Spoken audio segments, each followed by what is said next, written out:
Greetings, you happily miserable accursed. It's Hurley here along with Reed, Leichnitz, and Delory, here to entertain, inform, maybe frighten you with our own version of one battle after another this Monday morning after the Oscars.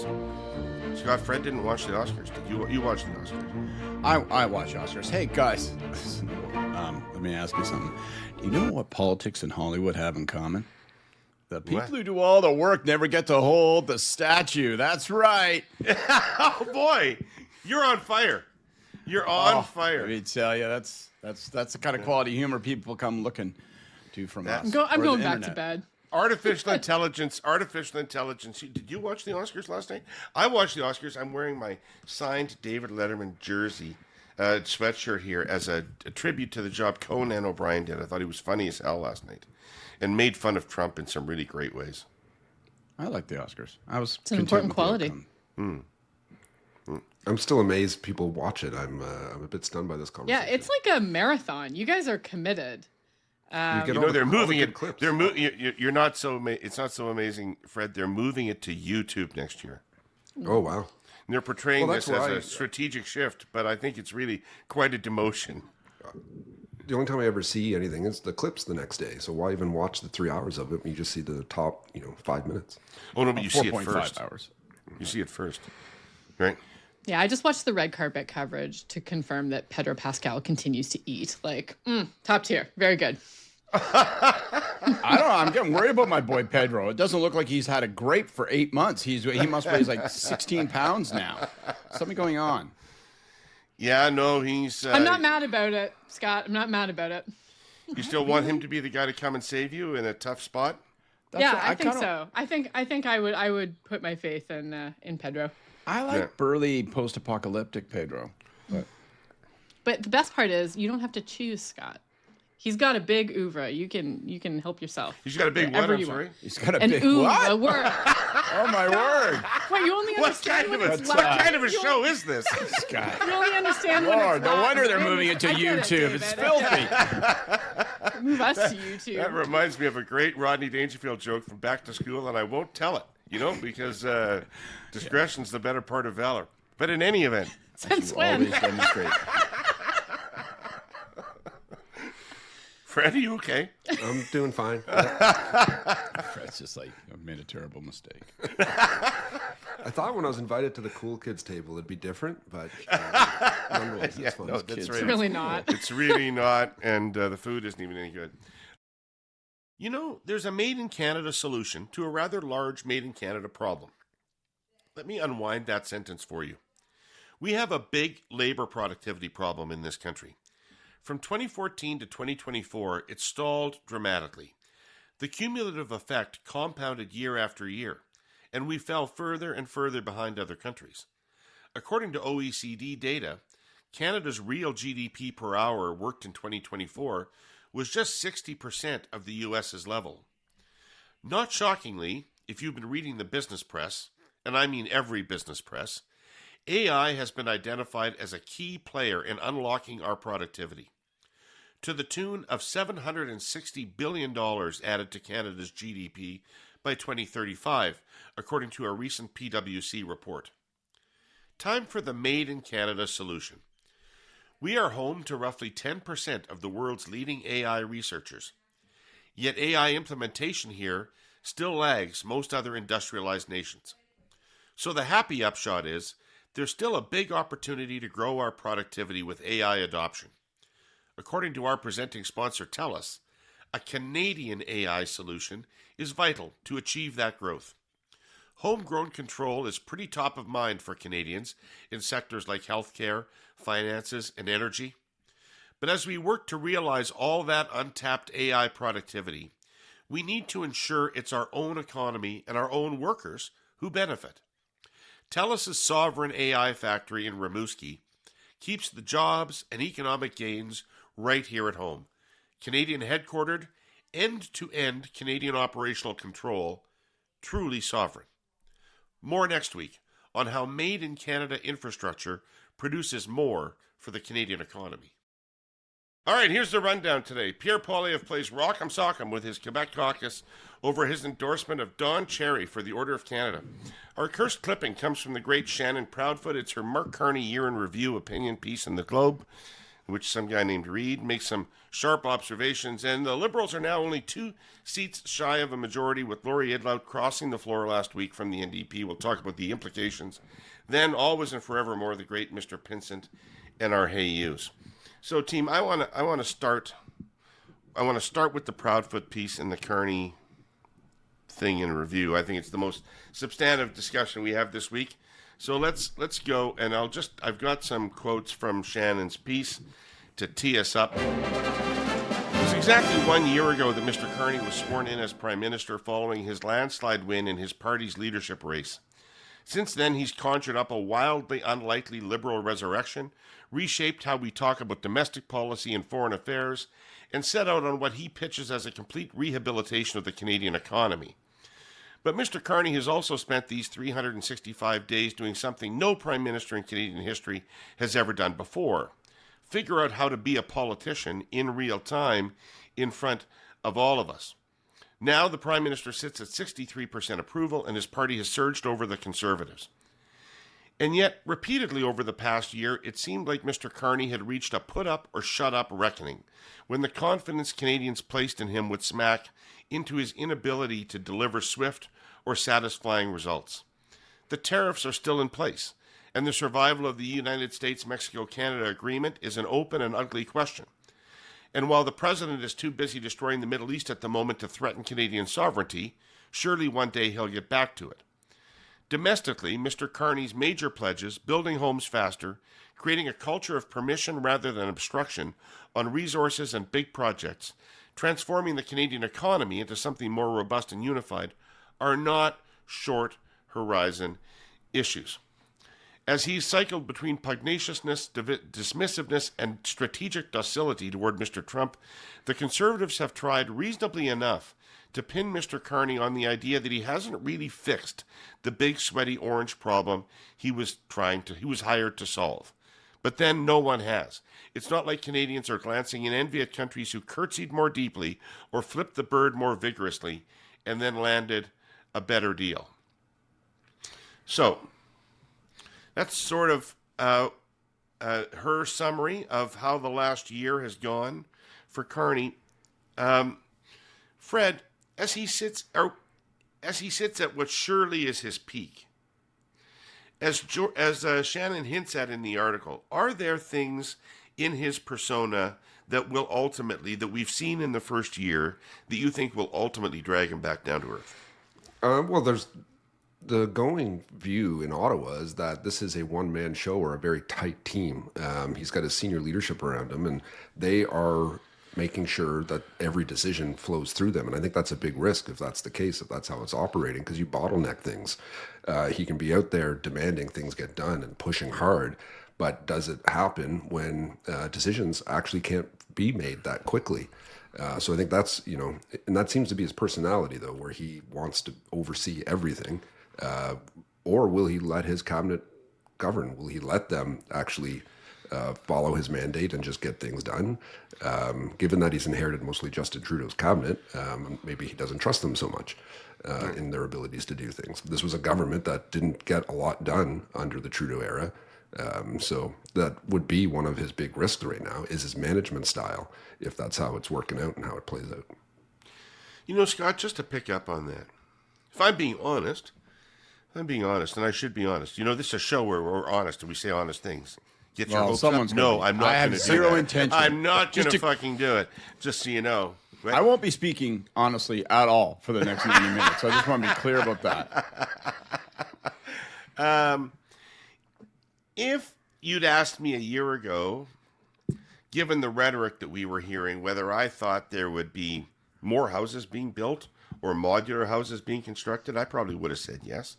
If you'd asked me whether I would have thought there'd be some infrastructure project that was being worked on with tools, whether that be a pipeline or a port or anything, I think I would have said yes. So, is there something on the delivery side that Fred's referring to?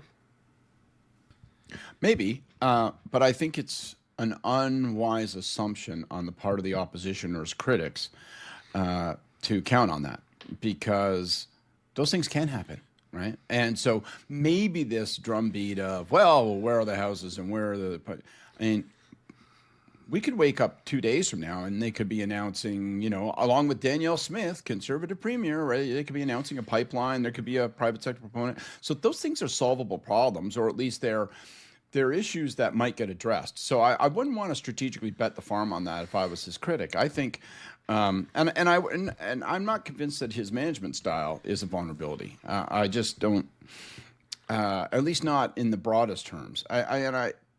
Because people have had 1 year to look at this guy, and it's him and his style, his manner, that they've responded so enthusiastically to. So I still think we're in... the guy's not perfect, okay? Like, he's not Christ off the cross. So, he's fallible. These, rain will fall on his doorstep. But I think if you're the conservatives... Garden party is what you said on CTV Question Period. Pardon me? Garden party is what you said on CTV. Rain will fall into his garden party. That's right. That's and then everybody will have to, their floppy yellow hats will have to run for cover. But if you're the conservatives... you have to figure out, right now, I think a lot of what you hear from conservatives, whether this is explicitly from the opposition or whether it's from supporters and all, you kind of hear well, he's not that popular, so that's denial, or he shouldn't be that popular, which is pointless. And I think they got to figure out why he is popular and what they can do about it. If there's a management style challenge confronting him, and what we have not seen is how he handles a problem not of someone else's making, but how he handles a problem of his own making. And to me, if he's ever challenged on ethics, as an example, if he's ever challenged on, if he has a complete fuck up with a cabinet minister and he decides for whatever reason he's going to hang on to that person or take on some water on that, how does he handle that? Then how does he respond to criticism? He does seem like, he can be thin-skinned. And there's a little bit of, excuse me, did you not see the fishes and loaves trick that I've been pulling off for the past year? So why don't all you disciples sit down, finish your supper, and I will continue on, okay? I realize this is the second Christ illusion I've made in the last 3 minutes, but getting still, close to Easter, you're getting in the mood. I'm really getting in the swing of it. He has risen, but I think that to me is the interesting big test that we haven't seen yet. In a whole year, he hasn't really been pressed on a personal front. How does he handle that? I think all this stuff about, too much power is concentrated in the PMO. Fuck, man, I've only heard that for 80 years. And and even this criticism about where are the goods? I mean, look, if that's true in 3 years, he's got a problem. But I'm not sure people are keeping him to that test right now. So, Canada has nearly 45,000 kilometers of active railway tracks and about 40,000 crossings where a road, path, or trail intersects with those tracks. A great many are in rural areas, often used by agricultural equipment. This is Canadian Agricultural Safety Week, which is why I'm delivering this cautionary lesson. Let me continue. Agricultural equipment, say a tractor hauling a big load, isn't nimble. It sways. It takes time to slow down or accelerate. And big loads mean big blind spots. Trains, meanwhile, are some of the biggest things on Earth. They take a really long time to stop, up to 2 kilometers. You see where I'm going here. Trains and agricultural equipment can be a bad combination at a crossing, especially in rainy spring weather. Once a train engineer sees a vehicle on the tracks ahead, it's too late. That conductor is mostly helpless. Physics takes over. And in a collision with a train, almost any other vehicle has about as much chance as a pop can. Our sponsor, CN, is fanatically devoted to safety. It spends a lot of money and time on technology and crew training and public education. It has no greater concern. Its goal is no accidents, period. The best approach is to cross tracks with caution and care and awareness, and otherwise stay away from them. They are not play areas. Children and all-terrain vehicles need to be somewhere else. Oh, one last thing. An approaching train is in a sense an optical illusion. It is going much faster than it appears. You have less time than you think. Here endeth the lesson, I guess. Please, people, stay alert and be careful. You know, I have to say, I've heard a lot of PMOs, I've heard a lot of governments accused of having power concentrated at the center. This is different, though, in the sense that power seems concentrated in him. Often people are referring to the office when they say that, right? Yeah. And the Prime Minister's part of that, but not exclusively that. Jim Coots and Katie and Nigel, they're all like they're telling people what to do. It's not this is like this guy makes all the decisions and he'll beat the living hell out of you if your brief is incomplete. Jordan, where do you think that Shannon got this right or wrong? Well, I mean, maybe just to pick up on the question of the centralization of power, I would argue for Carney, that's actually part of the appeal. There isn't really a lot of faith in the Canadian public that the Liberal Party is the vehicle of solving the problems that we're facing with Donald Trump. There's faith in Carney personally. And so the fact that he is sort of acting as a CEO to oversee everything that's happening, I actually think most Canadians are probably pretty comfortable with that. That's actually really specifically what they voted for in a lot of ways, those who supported the Liberals. And I was really struck, you know, and I think Shannon touched on it a little bit in her piece, but she did a podcast with a Decibel as well that's quite good. And she talked about it a little bit more there. But the degree to which Carney's first year, yes, it is defined in opposition to Donald Trump and to the threat coming from the United States in the trade war. But it's also really strongly defined in opposition to Justin Trudeau. And I would argue that it's actually been his ability to almost run against Justin Trudeau, to govern in opposition to Justin Trudeau, that's really been core to consolidating a lot of that support.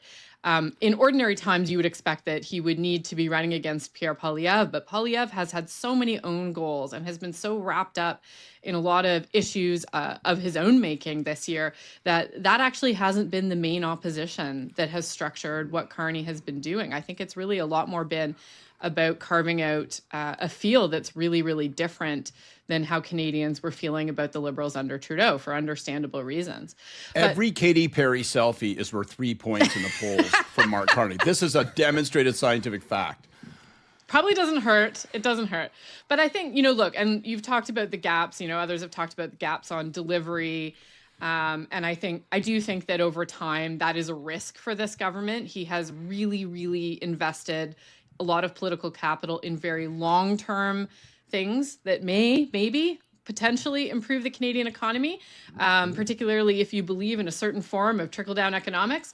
That's not how a lot of people feel. And I was struck, you know, I think that there are 2, maybe 3 weaknesses that he has shown this year that we haven't touched on yet. And I will agree, though, I'll say right off the top, like, you know, I was wrong. Also, many people were wrong. Like, he has way more political skills than we ever thought he did. He is good at this. But of course, well, it turns out that what you're referring to is he has good human skills. I'm not sure he has good human skills. I think, in fact, I would think he actually doesn't have great human skills. But he. Well, what are you referring to, Dave, when you say he's good at politics? Because I think he's good at politics because you put him in situations and he's charming. And he's funny, and right? Yeah. I think he's an excellent crisis manager. I think he is also somebody who is incredibly comfortable in command of a complex organization. And I agree that, like, he does, you know, he has a personality, he has a sense of humor. That's good. But I would say when I hear people skills, I think about things like caucus management, relationship management internally. And actually, I don't think he shines there. And that's one of the places that I think we may see that weakness become more obvious in the next year. We did see little bits of it over the course of this year. You know, you can think back to, you know, the unhappiness within caucus that led to the loss of Stephen Guilbeault, regardless of how you may feel about that. You know, the pipeline agreement was maybe not well messaged within caucus. More recently, we've seen a lot of unhappiness internally about the position on Iran. Anyway, clearly his caucus doesn't feel involved, right? And that is maybe not a problem when you're leading a lot, but when you have a very slim majority, which is the situation that this government is likely going to be getting into in the next few months, that can actually make your backbenchers very powerful, and it can mean it's a little more important to keep an eye on that. And then I think the other things that strike me as places where he is a little bit weaker that we've seen over the last year, and Shannon has talked about this, it's his communication to Canadians. It's explaining what's happening in the black box.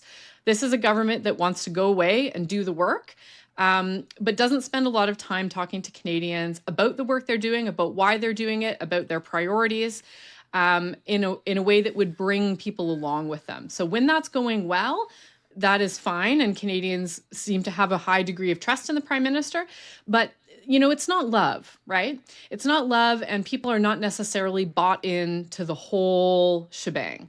And I think that there was a really interesting moment this weekend when he was in Norway. He does a Q&A in Norway where he was asked about the jobs numbers that came out last week. So, really terrible jobs numbers. We've lost about 100,000 jobs since the beginning of January. And the response that he gave to that is, well, we've created 84,000 jobs. People feel like they're getting ahead, and we're on this.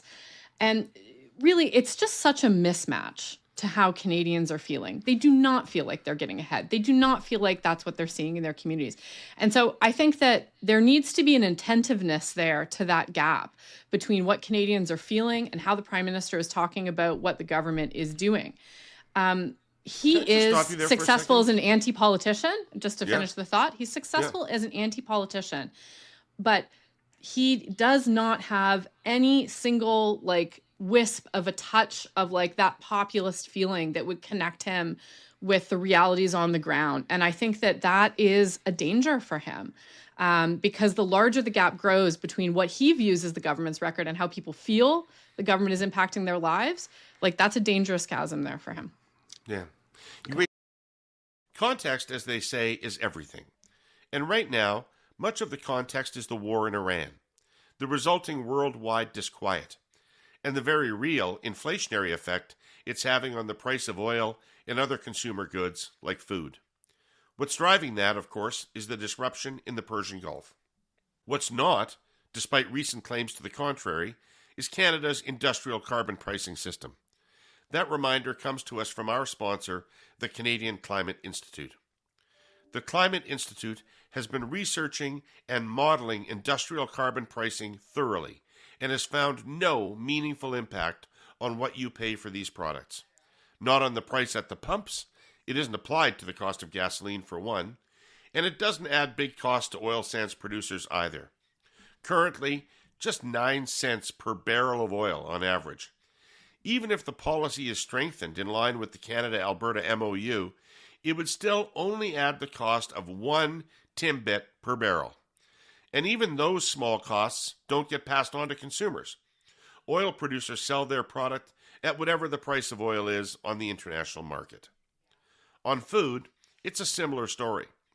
The Institute's research shows that industrial carbon pricing has essentially no impact on the size of your grocery bill. Farmers don't pay it, and there are next to no costs passing through the supply chain to consumers. The same holds true for other consumer products. The bottom line is, industrial carbon pricing is low cost and only applies to the largest industrial emitters.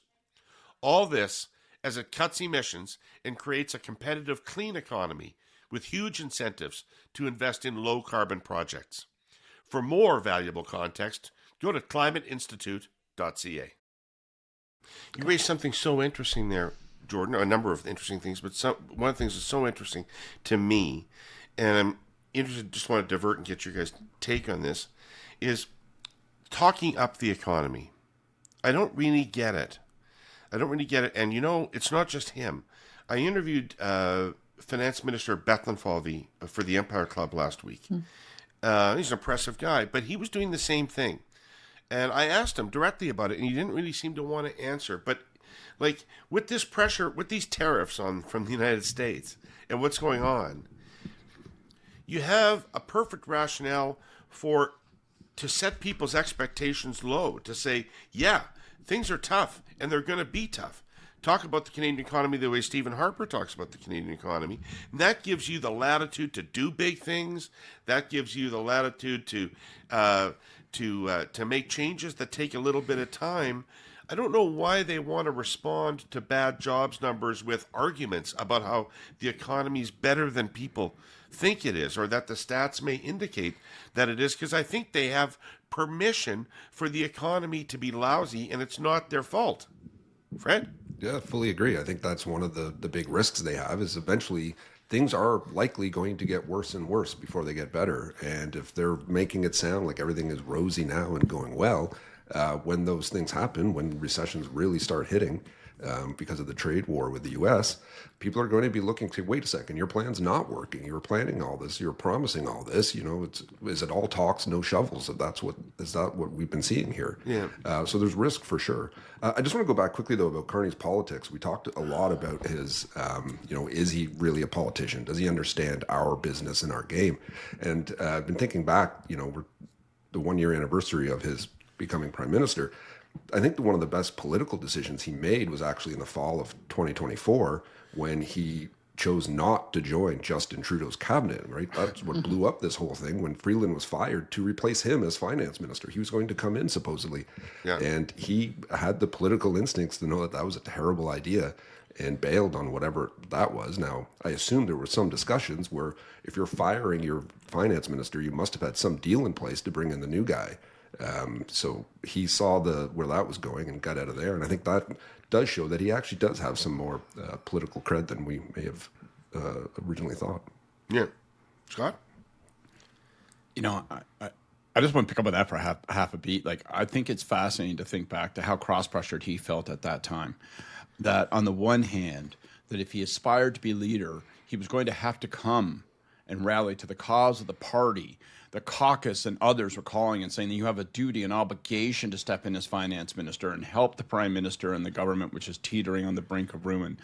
And he felt that pressure clearly and looks like he came damn close to doing that. And it was only when she quit and the whole thing blew up like a drop grenade that he said, well, only a lunatic would join the cabinet as finance minister now. I mean, so... And I guess an interesting historical observation about how he looked like a guy to you who would have easily reported to Justin and Katie.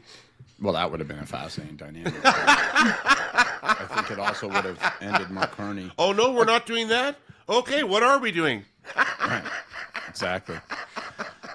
I think your point about the economic language and his impulse in that news conference is really, really important. I think that we are all circling the same issue, which is that he does have a technocratic impulse and a thin-skinned impulse. And when you combine those things on something like, wait a second, this is a matter of my competency. We're talking about macroeconomics. We're talking about job numbers and what that reflects with the broader economy and how well it's being stewarded by me.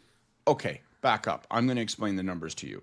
And I think it's showing a mistake both in strategy and tactics. His strategic mistake is the one you're pointing out, David, right? Which is that, he ought to be seeing this as an opportunity to say, Jesus, man, we are under 1,000 pounds of shale rock here, and we're trying to punch our way out, okay?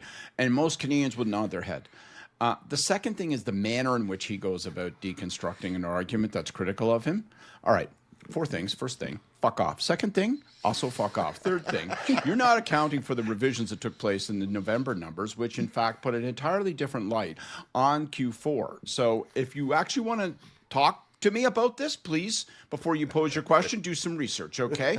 Point number 4, fuck off. I don't know if I mentioned that before. I think that's, that's where he's got like that manner. He's got an instinct, but I think he's doing it because it's human nature. And I think someone has to say to him, look, there's actually an opportunity here that we have to look by, and you have to wonder if some of his advisors are doing it out of impulse also, or whether his advisors have the ability to not control him. That's it's too cartoonish a word, but whether they have the ability to counsel him on something and go, boss, you're going to be tempted to do this, and we should do that, and have him pause, wait, listen, and react. The following message is brought to you by Unsmoke Canada.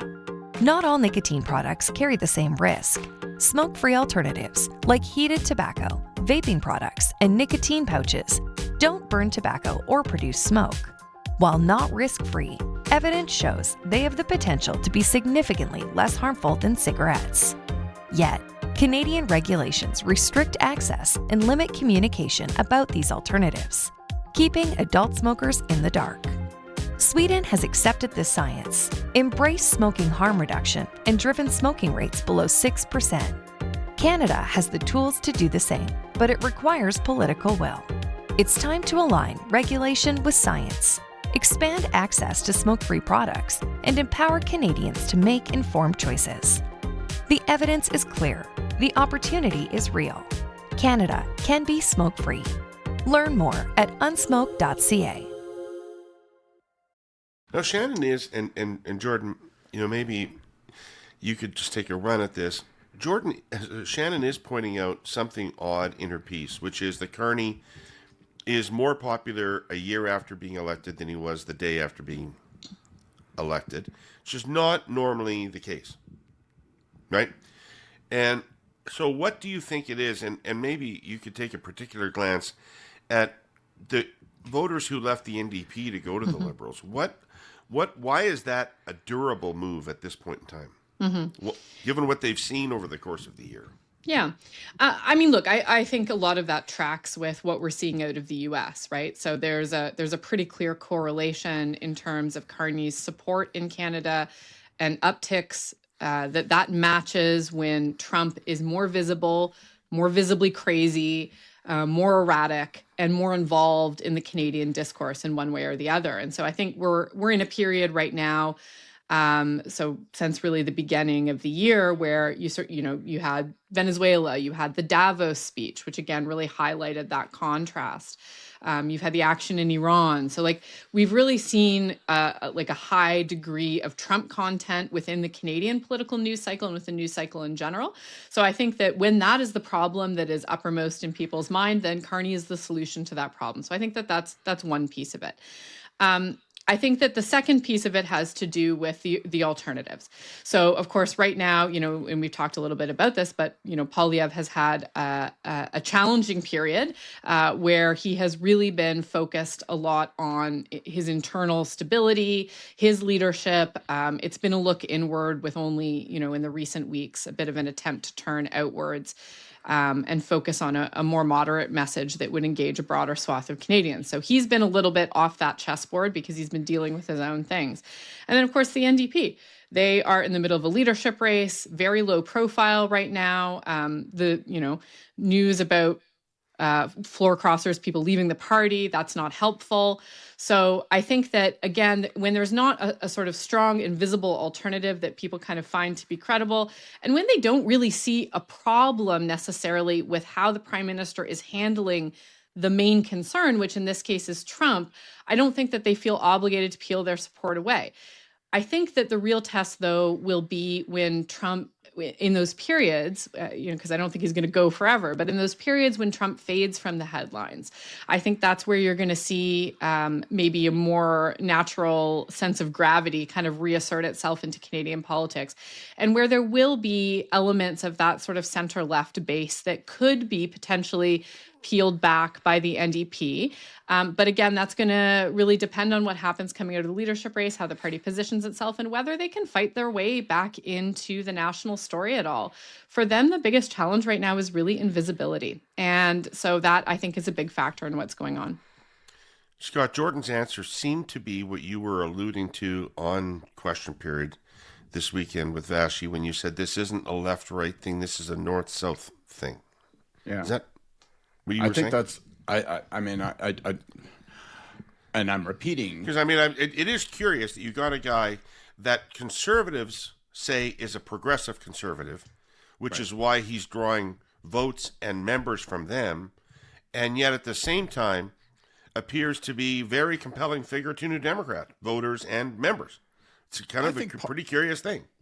Well, I think part of the appeal to New Democrats might be the sort of nationalistic sentiment, which is triggered by Trump, and but yeah, I mean, it's the most conventional wisdom. What I'm saying, obviously, which is that Trump has redefined all the problems, and that places Carney in a particularly advantageous position because of who Carney is and how he's conducted himself. And I just think on that point, like I thought there was something really interesting that occurred this weekend that nobody else found was interesting. CTV made me get up on Sunday morning really flipping early. Not that I'm not up early already, but I was up and I did the 7 a.m. news conference he did with the Nordic leaders from, Norway and elsewhere in Iceland and so forth.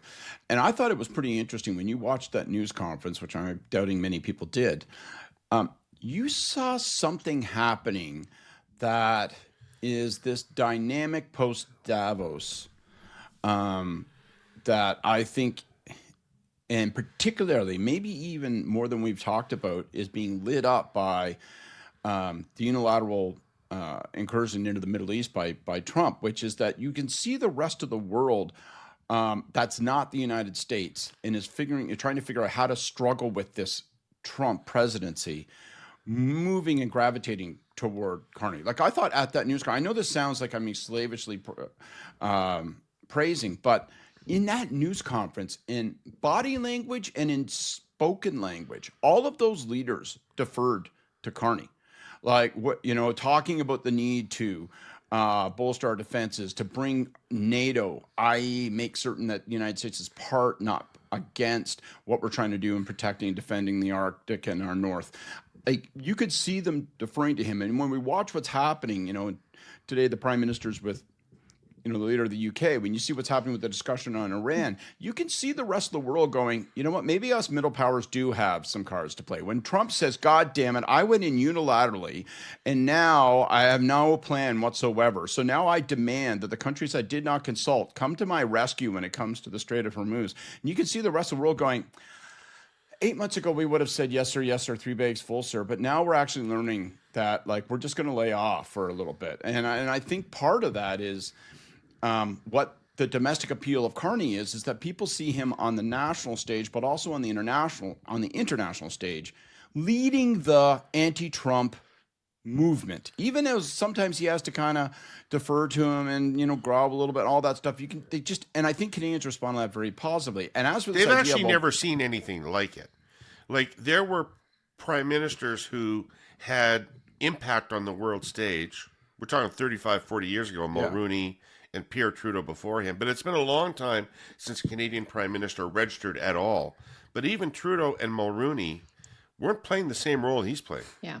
Well, and all this it may all fall to pieces, right? It may be that the world doesn't actually follow his thesis, and the middle power thesis he's espoused won't work or doesn't happen. But right now, they all seem to be going, well, let's repeat that logic and let's see if we can actually execute and implement it. So he is playing that role.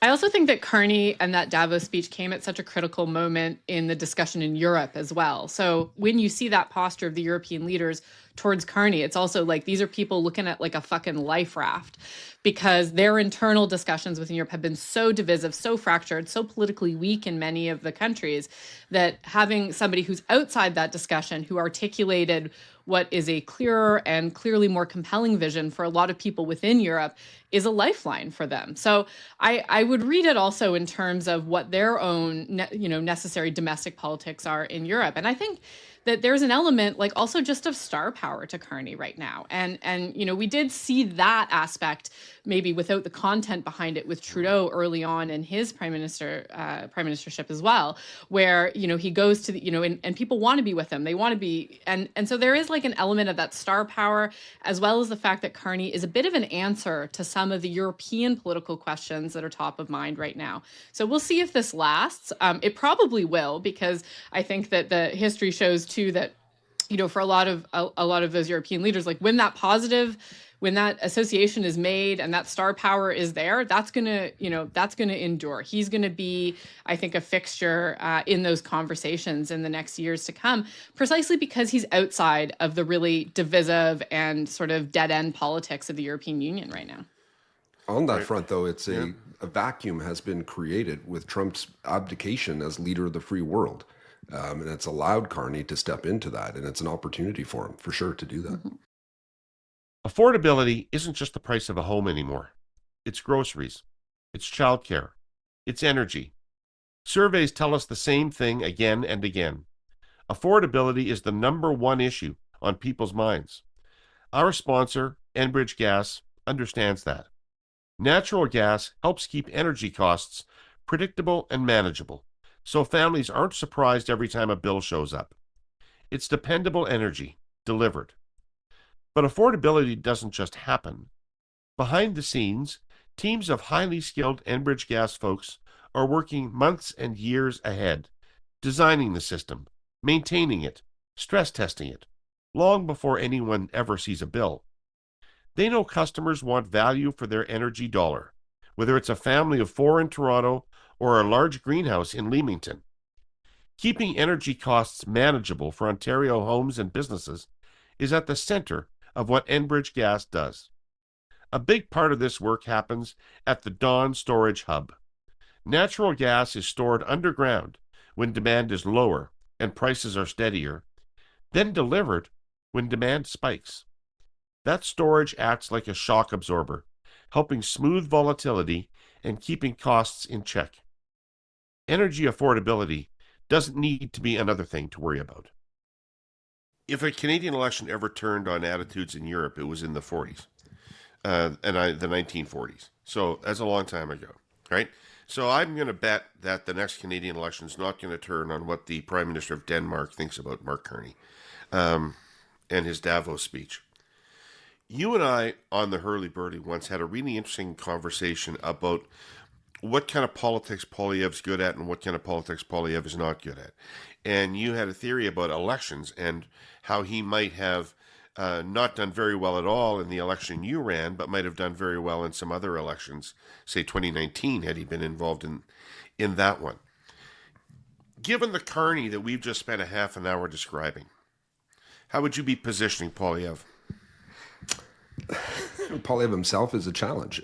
His negatives are incredibly high, and he keeps going into these other issues, and I know we're going to talk about one later, that don't quite resonate the time that we're in. So if I was running Poilievre's campaign, I'd be pulling my hair out trying to figure out what is that path. Obviously, hope and pray for a different issue set, hope that the world changes drastically and the whole Trump and tariff issue completely disappears. We go back to inflation issues where, Canada still leads growth in food inflation in the G7. There's still serious issues here that Poilievre can champion. But if this is the issue set, if it's still Trump, tariffs, and international trade issues, we're in big, big trouble as conservatives, because that's not a battlefield that Poilievre has been strong on yet and shown that he can be strong on. Now he started to do stuff. He's out there. I know he's in the U.S. this week. I think he's going on potentially a very big podcast today. He may be recording something while he's in Texas. Is he going on Rogan? I think he is. No one's confirmed that. Cool. But That'll be interesting. it would be. It is the, hate to, cover your ears maybe, but it's the top listened to podcast in Canada. It's got a huge following. I think he should have done it a year ago. I think that we are among the top rated independent podcasts about purely Canadian politics, Fred. I think that if you actually define define the parameters accurately, we are high on some list. You are people whose names rhyme with Burley and Bleed.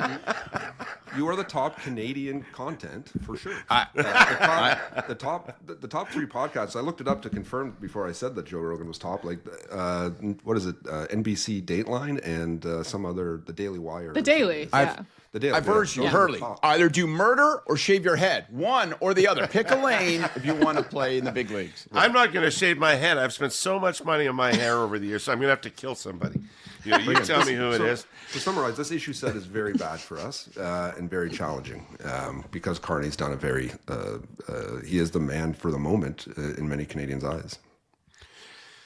So, I guess the question is, let's go right to the Don Cherry thing, which is they seem to have a strategy for trying to get Poilievre in that game. He's out laying out policy, an auto policy yesterday. I leave it to other people to judge whether this is a credible thing or not, but nonetheless, it is a policy position. He's going throughout the United States. He's giving speeches. I'll be honest with you. I don't really give a fuck one way or another whether Don Cherry is a member of the Order of Canada. I don't much care about the Order of Canada. But why would they let this issue, Scott, step on that? Why would they because surely the thing people are going to hear about the Conservatives this week is not the proposal that Poilievre had to get Canadian auto to get the Canadian auto industry back on its feet, but about their championing of Don Cherry for the Order of Canada. Well, the operative word in your sentence is let. I don't know. Did they let it, or do they not have control over it? Because they've got a culture that's been cultivated within sort of the conservative movement over the past 8-9 years that he harnessed to a startling effect politically for some time. But now they sometimes lead it, and sometimes they're led by it, and that's the problem. And so I think that's it. You got the Toronto Sun newspapers going crazy about this, and Premier Smith cracking off, and other people. No one can lay off that pitch, right? Like, it's just catnip within the small C conservative movement, within the populist movement conservatives. And like I don't give a shit whether he gets it or not. Like, I can understand why people are offended by Don Cherry. On the other hand, if he got the Order of Canada, I wouldn't tear my shirt off. Like, it's just... I'd give it to him for this. I'd give it to him for the 79 playoffs. That's exactly it. Yeah, too many men. But the one thing that does bother me, and then that creates its own dynamic and froth, is it's suddenly become a purity contest, right? Like, it's now this whole thing of like, well, we need to have a discussion. I had to talk about it at 6 o'clock this morning on the goddamn radio, right? I was being asked about it, right? Like, because it's now, well, this is what a true Canadian feels, not this woke horse shit. So, like, are you there? Are you not? And it's like, you know what? Fuck off. I don't need to actually submit to your purity test. I feel plenty Canadian without having to, like, decide that Donald fucking Cherry is gonna, like, be plastered in a tattoo on my arm. So but they're not in charge. That's what the fundamental point is. They're not holding in charge. They're not controlling it. Because if anybody was planning it, they would lay off of that. They would make way. By the way, I'm going to have more to say about his auto speech, because I also think that was problematic. But so, yeah. Jordan. Are you laughing at me because I'm already shaking my head at Scott?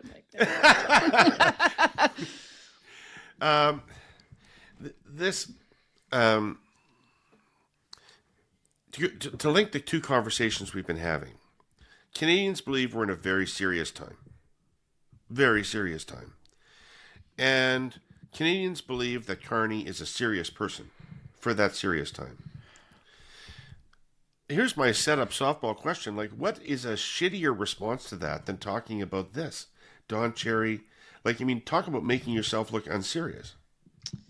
Yeah, I think that Poilievre has two imperatives right now that are in great tension with one another. And we've talked about this for the last few weeks, but this is a really good example of them coming into direct conflict. So imperative number one is that he needs to broaden his appeal to a wider array of more mainstream Canadians. And that's what his trip to Europe was about. That's what his economic speech in Toronto is about. That's what going to the US is about. It's about shoring up his credibility and trying to point out that he is somebody who can potentially play in some of the, maybe if not the same leagues as the prime minister, at least on some of the same terrain. But he also has another imperative, which is that he has to hold together not just his vote coalition, but also like his base within his party, his base that has been very, very animated by a lot of these more culture war elements over the last 3 years.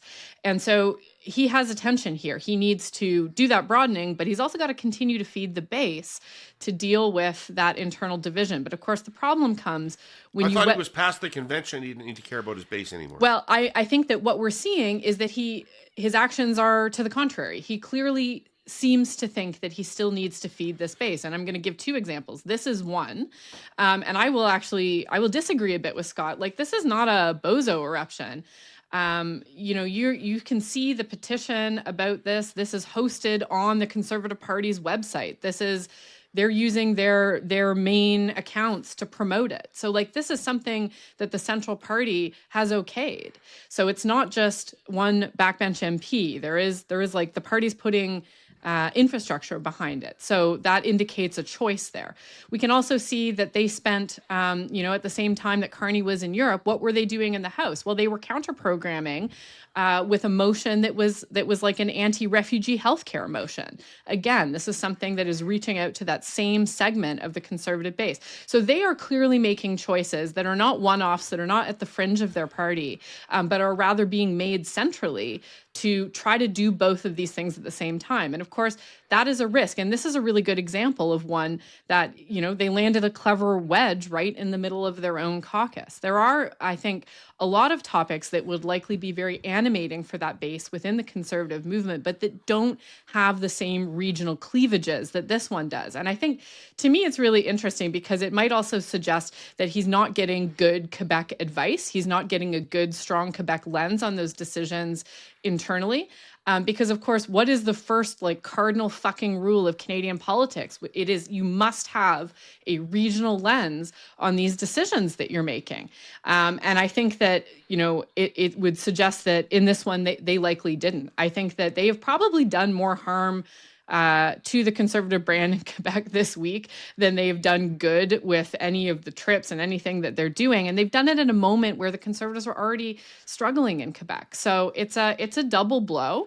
And then, of course, the fact that it highlights caucus divisions right when they're coming off a period where they've lost MPs to floor crossing. Those divisions mean more in that situation. So I think it was a real blow, and it's something that it's indicative, I think, of that tension between those two strategies that they're clearly trying to run at the same time. Fred? So I think the big issue here is when it comes to these type of things, Conservatives just can't help themselves. We can't ignore it. Don Cherry got the Order of Ontario, so people started talking about it, and we're into that time of the season when these orders are given out. And it just became this thing where we have to get out there and champion someone that we feel should get it. And that's one of those things where Don Cherry is a cultural icon amongst many people. He's viewed as a voice of the unheard. He's this blue collar type spokesperson. And there's many, many Canadians who think he's being snubbed. And there's this anti-elite movement within the Conservative Party that feels it's, there's guys like us can't get these type of things, that we're blocked from it. So they jumped on this, and they do it without real thought and what it could mean and how it could blow up in other parts of the country. My colleague in my firm, Eric Antoine Menard, wrote a very good Substack. He's a Quebecer, on the damage this could do to the Conservatives in Quebec. And it's stuff that I wasn't even aware of some of the stuff Cherry said about French Canadians. I always thought his attacks were more on Europeans. So Swedes. it was, yeah. So it was, there is going to be blowback from this. And we saw Conservative members of Parliament, including the Quebec lieutenant to the leader, come out and say this was a bad idea. But again, it's one of those things where we just can't help ourselves. When we see these things, we go out and it's undisciplined, it's unhelpful. And if liberals are confused about why we do it, it's because we don't always look through the lens of how do we win elections. We look about what do we want to champion, what are our causes, what do we think people are angry about that we should jump on. But when it comes to electoral success, not helpful. It's fascinating that this whole Wait, if ball I could started just- rolling by. What's that? I just think it's a fascinating footnote that this thing started with Ford. Ford decided to do it. Ford goes to his residence, and that suddenly forces coverage in the Sun chain, which forces every Conservative, federal or provincial, in every part of the country to declare their fealty to this idea. And next thing you know, they've This is got what a happens bonfire when on their parties are weak, though, right?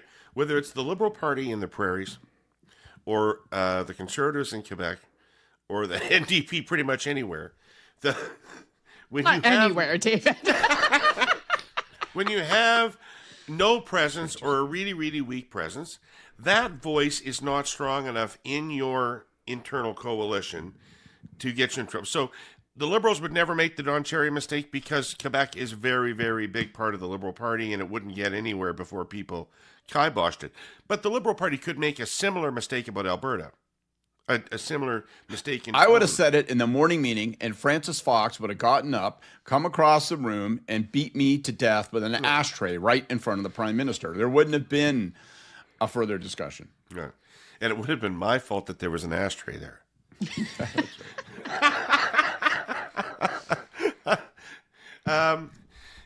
All right. Floor crossers. There was another one this week, this time from the NDP, Laurie Idlout. And sort of a slow motion floor crossing, a little like Generu, in that the thing was sort of telegraphed months and months ago, and then didn't happen until this past week. Fred, I want to start with you, but I'm just going to start with my opinion, which is I don't really believe, having thought about this now for a couple of months, I don't think that anybody cares about how Carney's majority comes about, whether it's an election or whether it's the floor crossers. I don't think there's any blowback to the Liberals from these floor crossers. Agree or disagree? I fully agree. I don't think people aren't sitting there with following it like we are. Is it a majority or minority government? I mean, Justin Trudeau essentially had a majority his last couple of years with the support of the NDP, and people weren't. I know conservatives and others were hammering him on it, but it wasn't in the general public. If he gets the most seats and gets stuff built, I mean, look at the polling and where the numbers are. It's clearly not having a negative impact. Now he has more or less excuses if he doesn't actually get things built. Scott, did you think it? You seem to think that it has some import. I just think it's an unprecedented situation that actually tips us into majority territory. But I think I've come around to your point of view. I was worried initially that there was a risk that the Liberals could look arrogant or assuming. And I think it's, in a weird way, kind of become conditioned. And so I just don't know that it's that much of an eruption now. Can we agree on this? It's way less cynical looking than an election would have been. Oh yeah, no question about it. Right. So if you start from the assumption the guy wants a majority and needs a majority for the program that he has to lay out, how do you get that? I think they're choosing the better of the two options. I have one other, I don't have a ton to say on this, and I have a question and a thought. My question is the one unexplored territory of this got a little bit more to do with the discussion and dynamic between himself and the MP around the North when you think about those issues and how it's playing into it, and not just investment, not just in a crass way, but how that member of parliament is I have a prime minister now who seems like he's genuinely seized with this issue, and I think that Carney is seized with this issue because he has to be, given the threats posed by the Chinese, by the Russians, and, in parenthesis, the Americans. And so I wonder if that's a bigger part of the dynamic. And then my question is, are there more? And I know that's the most parlor room kind of gossipy kind of question, but people keep talking in a fever pitch. Oh, there's a couple more conservatives, and so I wonder as this happens, does it create a dynamic where if I'm in a swing riding and I'm a conservative, I'm looking at the polls and I'm looking at these floor crossers, do I say there doesn't really seem to be as big a penalty to crossing the floor? Maybe I can make this move, and I will, or do they say, I don't know, man, now I'm just going to look like I'm one of 7 or 8, and it doesn't, I don't know how that, I'm feeling more tension and more focus and more concentration on me within my own party, but I don't think that there's going to be a big payoff in terms of what I'll benefit from. So I just don't know how all that, are there 2 or 3 other loose fish, and will anything come of that? But what would they be considering, you guys? What would they be considering? I mean, just sitting here right now. It could only be re-election, we've just talked about how strong Carney is. We've talked about how well his first year has gone. We've talked about the struggles the opposition is having, and yet sitting here without knowing anything about the next 3 years, I'd bet $1,000 the Liberals lose the next election. Just because of time. Fifth mandate's the hardest. Yeah, I mean, you can only defy gravity but for so long, right? Correct. The laws of nature will reassert themselves eventually. But I do think that, it's also, it's a So while. I'm just saying, if you're an opposition MP, why would you want to move to these people now? Well, 3 years in government is not an unattractive proposition, particularly for a lot of the people who ran for the Conservatives. So I do think that also some of this will depend, as we saw before, what, Poilievre's caucus management, what is that experience like for Conservative MPs, and how do they see their place within that caucus? I do think it is worth saying that, for Laurie, like, the North is also different. And I think what Scott is saying in terms of this government's commitment on the North, I think that is very true. It's also just a more nonpartisan place. So this move, I think, is maybe less of a reach in the North than it would be in the South. I do think, though, that, this was in some sense the easy part, because Laurie was quite critical of this government, prior to the major investments coming in. And she's very outspoken. So I think that particularly in a scenario where it is a very narrow majority, these floor crossers are going to have a big voice. So that's going to be an interesting dynamic to watch.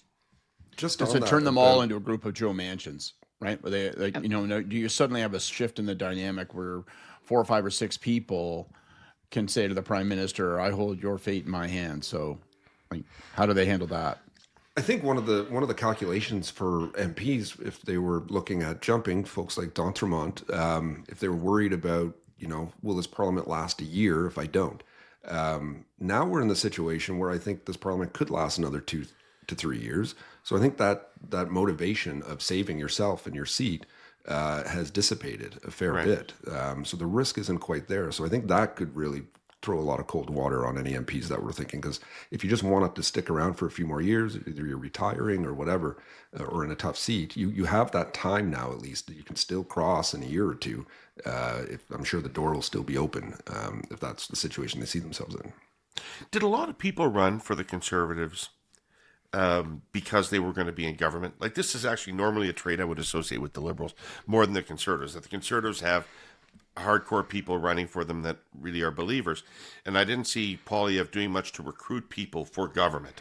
At least it wasn't visible. Right. So I don't think if that was happening. So I'm curious as to these people. You hear this explanation. Well, they thought they were going to be in government, and now they're not in government, so they're moving. Is that a real motivation for people? I don't think so in this case, because to your point, there wasn't a big recruitment drive of bringing in some big name players. There's none of those guys that it's not an Emerson thing. No David Emerson type characters in here that are crossing. These are longtime Conservative MPs that have been around or involved in the party for a long time.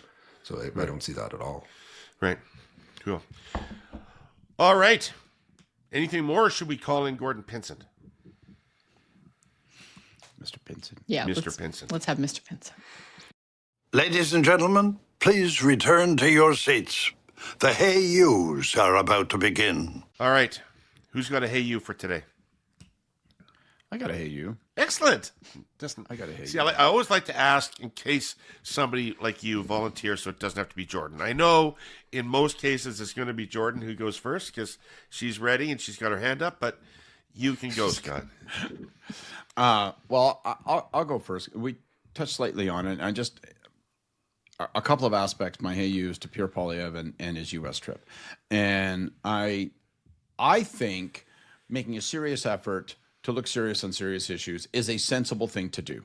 So I think some of the criticism, well, he's not going to Washington, all that stuff, has been a bit superficial, with one big asterisk, which I'll come back to. But what I didn't think was serious was his proposal on the auto pact. Because for anybody that's paying attention, and I'm not trying to get into politics here, but I'm just trying to get into I'm not trying to get into policy. I'm not trying to get into politics. What are we doing here? I'm above that. I'm a physics prof. Okay, folks? And I'm going to keep it on the chalkboard. I'm not trying to get into policy, but I think, what he has proposed is something that has been manifestly rejected and is premised on the notion that Donald Trump wants to save the auto pact. He's made it crystal clear he doesn't want to save the auto pact, that he sees it with hostility. Now, might he change his view? I don't know. Maybe political self-interest could cause some change. But right now, putting forward this one-for-one policy, which has to have been debated, and there are sources that suggest that it was proposed to the Americans, that he dismissed it out of hand.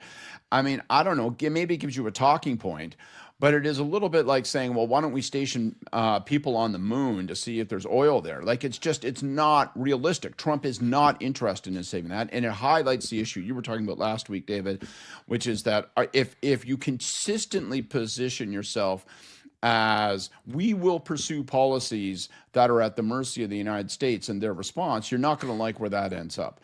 The other last little thing I would say, I thought it was a bit unfair the way a bunch of people jumped on him for not going to Washington, but it is a reminder, and I didn't think this was remarked upon enough. It's a reminder that he couldn't go to Washington, not because he's weak or any of this kind of, I think, unfair bullshit, but because Giovanni went there and met with the president and the vice president. And therefore, he either has to meet with the president or the vice president, or he's asked, why didn't Giovanni use his contacts to benefit his leader and establish those meetings as well, right? And it's because he didn't want to ask Giovanni, or Giovanni wouldn't be willing to say yes. So there's this awkwardness at the center of it, and it just highlights this taboo topic. Well, would you even want a meeting with Trump, to be honest? I mean, for Poilievre to go and sit there, Fred, in that Oval Office and take the chance of how that meeting's going to go, that could be the end of it right fucking there. It could absolutely burn you at the stake, right? But I'm just saying there's also this Giovanni dynamic.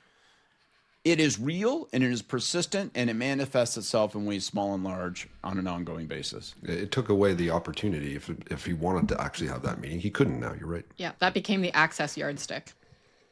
All right, Jordan? So my hey you this week is going out to the fine people of Nova Scotia, who took one look at Tim Houston's austerity budget and said, no, thank you. And I love to see there was such engagement around this. You had thousands of people out protesting. You had people getting spicy in the gallery of the legislature. You had the premier booed at public events. And it led to at least a partial rollback of some of the cuts that Houston was proposing. So particularly those for seniors, folks with disabilities, those impacting the African Nova Scotian community. And I think that Claudia Tender did a good job out there capitalizing on this issue. So I think it was a really interesting little moment there.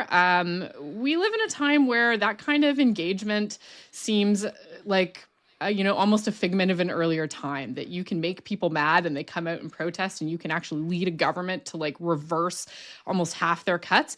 It is not antiquated, guys. It works. So I think it was really wonderful to see that. And, as a shameless partisan, I was very happy to see Claudia Tender do a great job leading that. I think that this kind of stuff can stand her in really good stead.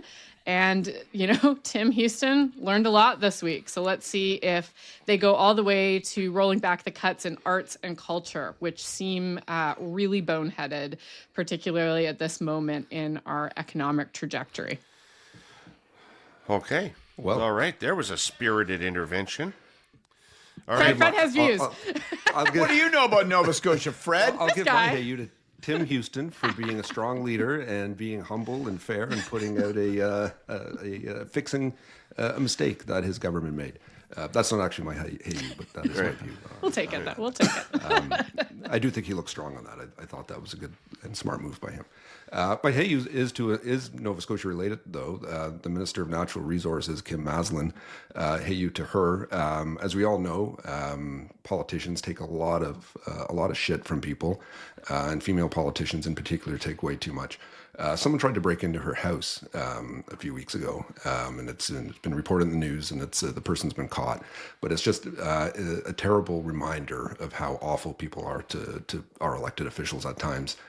These are tough jobs. They are a major commitment and sacrifice. We all of us here work closely with politicians and understand it's a 7 days a week job. There's not the glory that people think that comes along with it. And it's a tough role. And when you have to deal with that type of nonsense, it makes it even harder. So I just want to hey you to her for being strong on that and going public with it as well. Yeah. Hey, by the way, Nova Scotians, we're coming to see you. Coming to see you. Curse of Politics, coming to St. FX University in Antigonish. End of the month. Don't forget. Need bodies. See you there. Road trip. Don't leave us hanging. Don't leave us hanging. In the meantime, I want to thank our sponsors for this show and all of you cursed who watched or listened to the show. See you next week. We'll have more. Take care of yourselves.